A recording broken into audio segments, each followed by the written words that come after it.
Hindi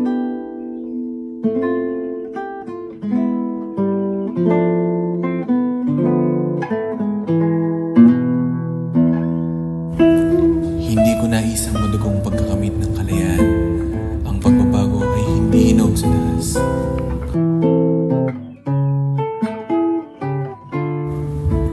Ang tunay na pagbabago ay dumarating sa isip, hindi sa bala, sa puso, hindi sa paghihiganti.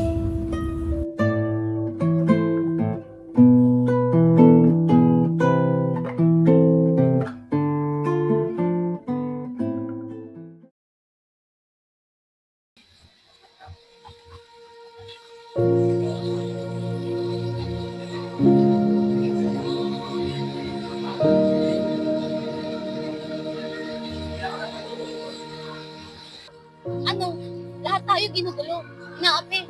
Ano ang silipin ng kapayapaan? Wala mo nakikinig. O kaya nga, dapat kumilos tayo, hindi pwedeng puro salita. Ano ga? Ba hindi lahat ng kilos kailangan ng dahas? Ano ga sabi ni Rizal?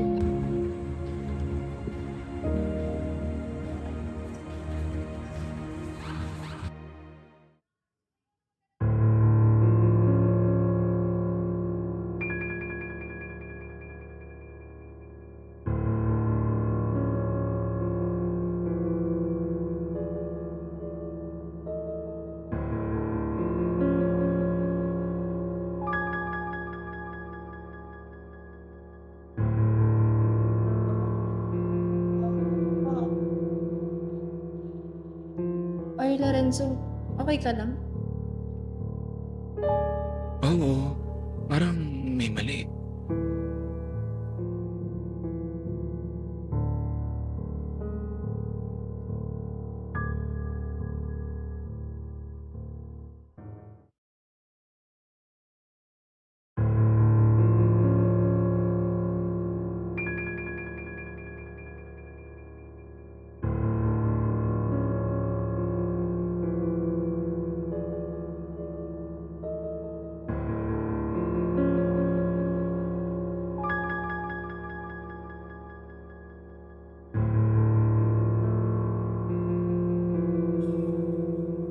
Para sa hinaharap.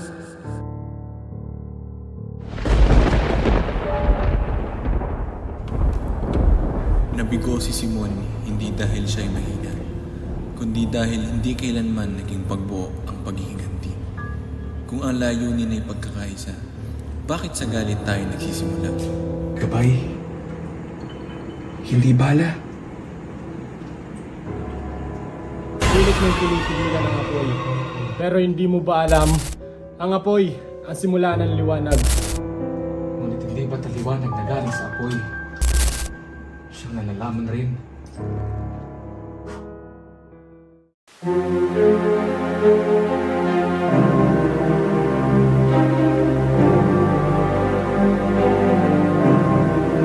Ang tunay na revolusyon, hindi lamang laban sa labas, kundi laban sa sarili.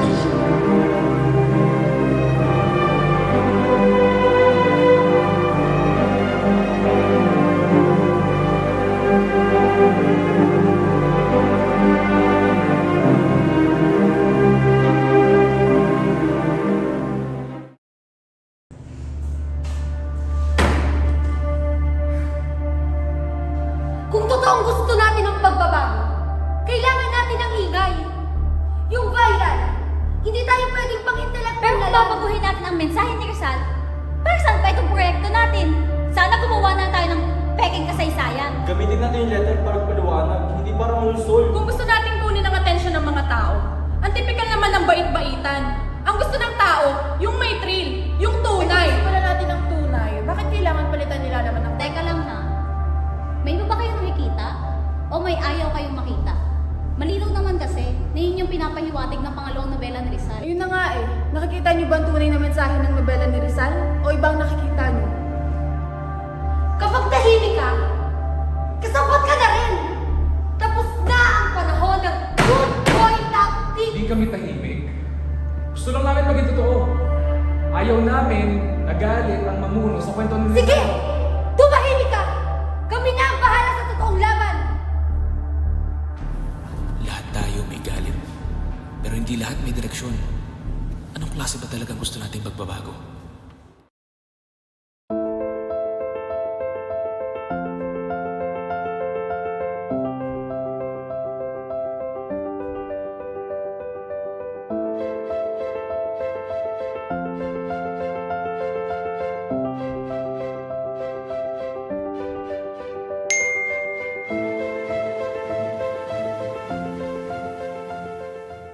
Hi guys, I'm Marge. And I'm Faye. And naririto kami ngayon sa Fort Santiago. Alam niyo ba guys, since nandito na rin kami, ang dami naming natutunan in the past few years. And napansin namin na katulad sa Elfie, dapat gumamit na tayo ng action. Hindi pwedeng puro na lang tayo peaceful reforms kasi wala naman nangyayari. Tama.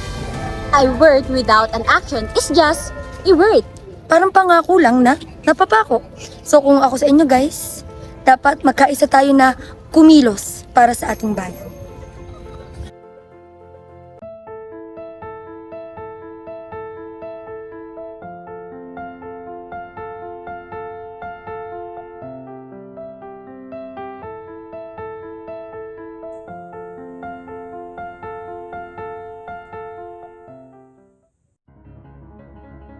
Ikaw na naman, ang may balak ayusin ng hindi na naayos.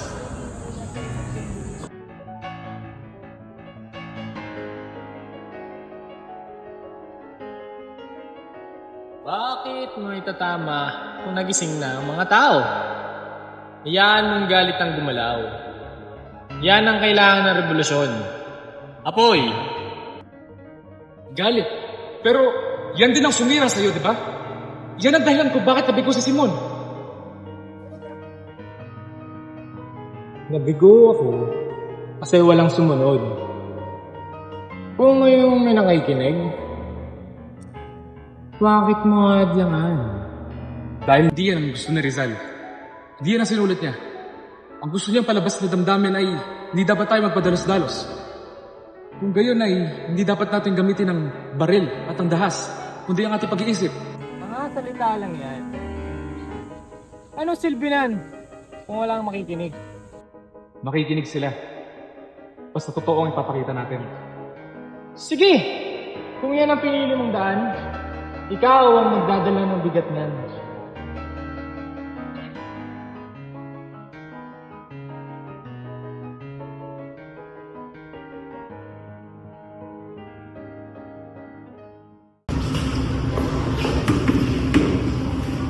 Ayoko na ng laro. Kailangan natin pag-usapan to. Yung tungkol pa rin sa video. Tapos na. Wala nang bawian. Trending na. Trending nga pero mali. Binago natin ang sulat ni Rizal para lang pasabugin ang damdamin ng mga tao. Hindi ba't ganyan din si Simon?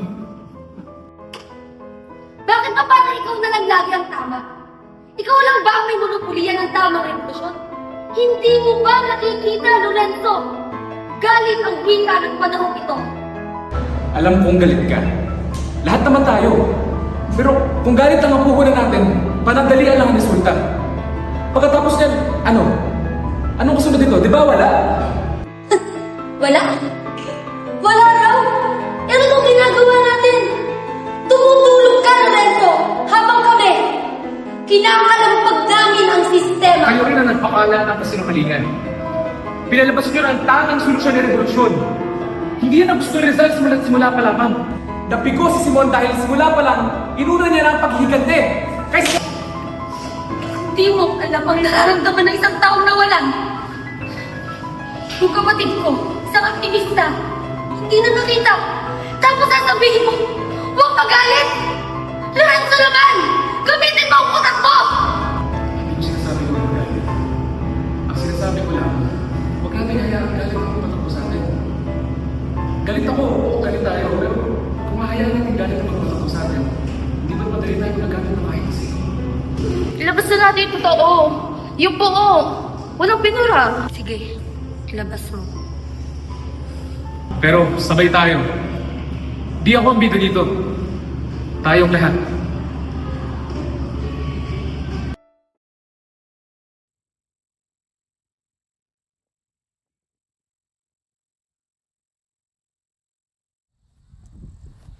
Dr. Rizal, parang wala na atang pag-asa eh.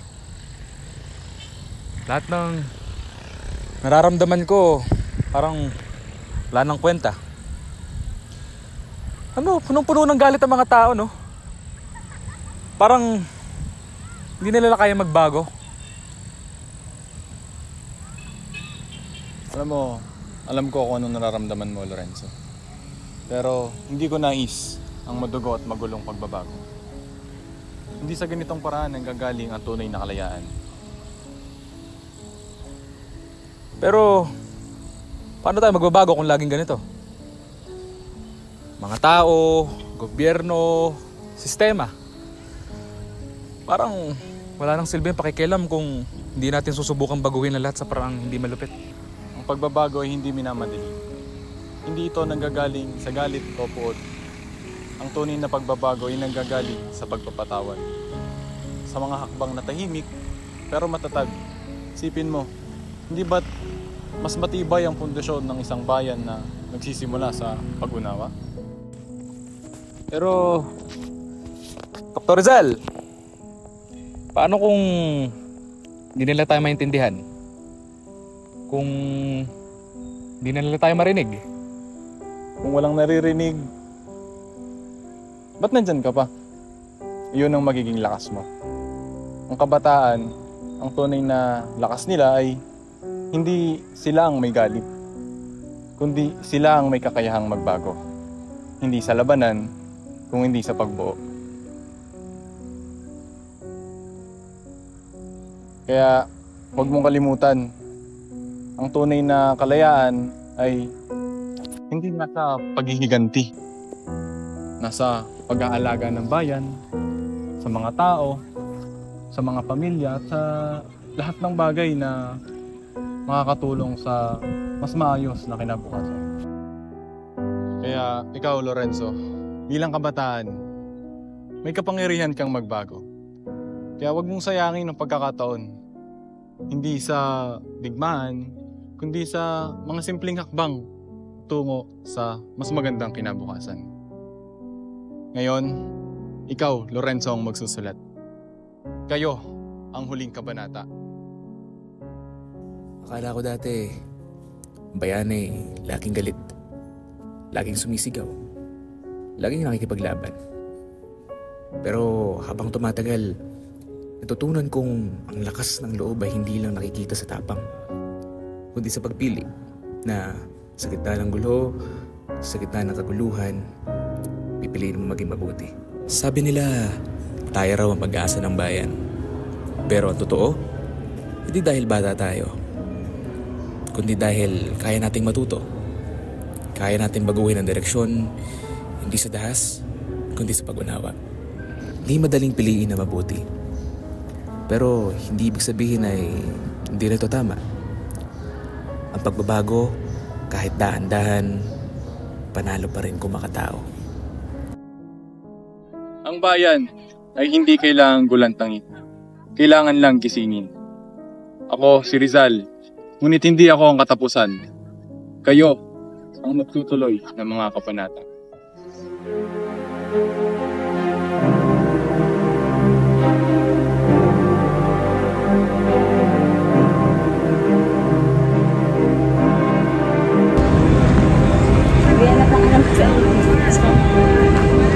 Sabihin mo na, nasaan si Lorenzo?